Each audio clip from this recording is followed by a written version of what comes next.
I wanted to explain something really important. The way the body finally reaches that point of being in an imbalanced state. As we previously mentioned, there is stress and there is relaxation. There is healing and there is stress. So one of them cannot be higher than the other. They have to function at the same level so that your body can be in balance. It is called homeostasis. If you guys remember that, it's called homeostasis, where the body actually internally achieves a balanced state so that you can function optimally. This balance is controlled by the autonomic nervous system. We recently mentioned that the autonomic nervous system is separated into the sympathetic and the parasympathetic. The sympathetic dealing with the stress responses and the parasympathetic dealing with the healing responses, the relaxation responses. So the problem is not these stress responses that come up. What is the problem is the fact that it becomes accumulative of stress responses. It's like compounding stress responses. It's like chronic. In short, it is chronic stress. So the high heart rate and the fast breathing, all these are to fasten the traveling of the blood to the areas that need more blood, like the skin. The skin gets more white blood cells just in case there is a cut during this stressful situation. So in that moment of stress, there is cortisol being produced, there is the adrenaline being produced, because the body knows you're in a stressful situation and you probably need this in case there is some quick action needed.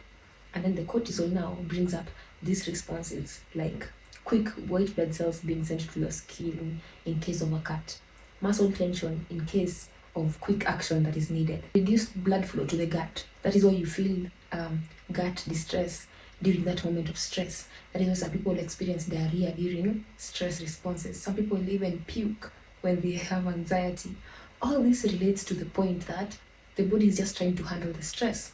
So blood flow to the gut is reduced and more goes to handling the stressful situation in that moment. Now the problem is not this stress that we have, kidogo that the body can handle. Like for example, working out is a type of stress, but the body needs time to repair. That is what we call the resting phase after working out. It is needed by the body. So when you keep working out every single day, no resting phases for your body, you're putting your body in one type of stress, and it's called mechanical stress. There's also nutritional stress. I had to mention it. There's nutritional stress. When you're on a poor diet, when you have nutrition deficiencies, when you're not eating well, that is a type of stress. When you have food sensitivities that make your body work harder than it should, that is a type of stress. That is why usually I don't feel bad when people don't understand my journey, because I've been one of the people who had allergies, like those chronic allergies. I could not stay without antihistamines. So the fact that I'm at a point where I am not taking antihistamines, it's huge for me. But I had a lock-in moment. That is why I had to be strict, because I knew I'm in a bad position. The people who experience these reactions all the time, remember, it's not just a reaction. Deep down, it's your body bringing these responses to fight something that is not there. But in that process, it's producing these inflammatory compounds like the cytokines that I mentioned, cytokines that end up causing harm when they were not supposed to cause harm in the first place. They were just there to protect you. When the stress is over, the breath relaxes, your heart rate reduces, you get in a relaxed mode, and then your body starts repairing and healing. But also the problem comes in when you're in constant stress. It brings you to a point of chronic stress. It is something that is called allostatic load, where you have had chronic stress to the point that your body cannot now handle the repair because it is constantly handling stress that is not even there. When you're constantly in the defense mode, the healing is reduced by up to 60%. You can imagine how dangerous that is. So maybe if you're working out, but you keep stressing your body in such a way that there is no time for repair, you get into that allostatic load. And when you realize these symptoms that come from basic stress is what actually still happens in the chronic stress. When you look at when you're in stressful situation and then your heart rate rises, right? What can it relate to? High blood pressure. Something else. Blood sugar. Blood sugar rises in case you need that rush of energy. What happens when you have chronic high blood sugar? you get diabetes. There's also the muscle tension when you need to take action. The constant migraines is these things called tension migraines, tension headaches, back aches, and even the neck aches. All these are signs and symptoms of tension. It could literally just be signaling a kind of acute stress that you should be looking into. The reason why I want to mention the emotional stress as the last one is because we all go through emotional stress. It's something we cannot avoid. That is why it is always advisable. If it's something you cannot control, please leave it alone. Because at the end of the day, ni wewe tu inaumiza. You're the only one getting hurt. The anxiety, the fear, the grief, it's all here. But at the end of the day, you're the only one who has to bring yourself back up. You can get all the help in the world, but at the end of the day, ni wewe tu kai chini, you do your yoga, you do your breathing exercises, you do your meditation, you relax.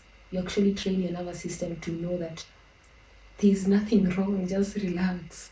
Because being in constant stress inafanya tunakuwa like in a bad position.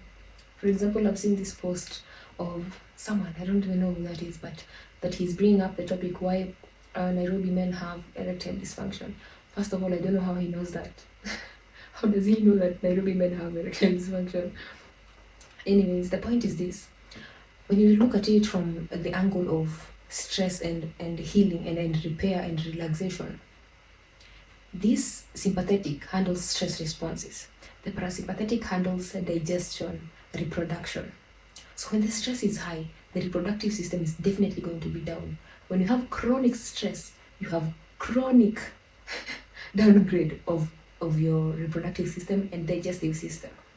It does not come from nowhere that you have constant this heartburns, you have constant discomfort, constant bloating. Sometimes you can't even tell, sometimes even you've even started eating healthy, you've tried eating healthy, but you cannot see where the problem is. But in true sense, you have just fixed one thing. So look at the stress thing from a whole wide angle. Where is my stress coming from? It could be emotional, it could be mechanical, it could be even chemical, toxins. I even wanted to talk about pesticides, but then I realized this is another thing we are all going through. The food we are eating, it's the same thing. But at the end of the day, when you have at least a repair system that is working efficiently, do you see how much it can do for you? So this thing is not just kiholela. It's not a surprise that cancer cases are rising, erectile dysfunction cases are rising, the PCOS cases are rising. It's because the repair is not working, but the stress is high, constantly high, such that there's no balance. Avoid the allostatic load. That is the compounding wear and tear that comes from chronic stress. This chronic stress, without repair, will leave you in a state of having these symptoms that come with basic stress. For example, the high blood pressure, the high blood sugar, the constant muscle tension, the anxiety even. So it's not rocket science. Just try to be stress-free in all aspects. And I think you will see changes that you've not seen in a minute.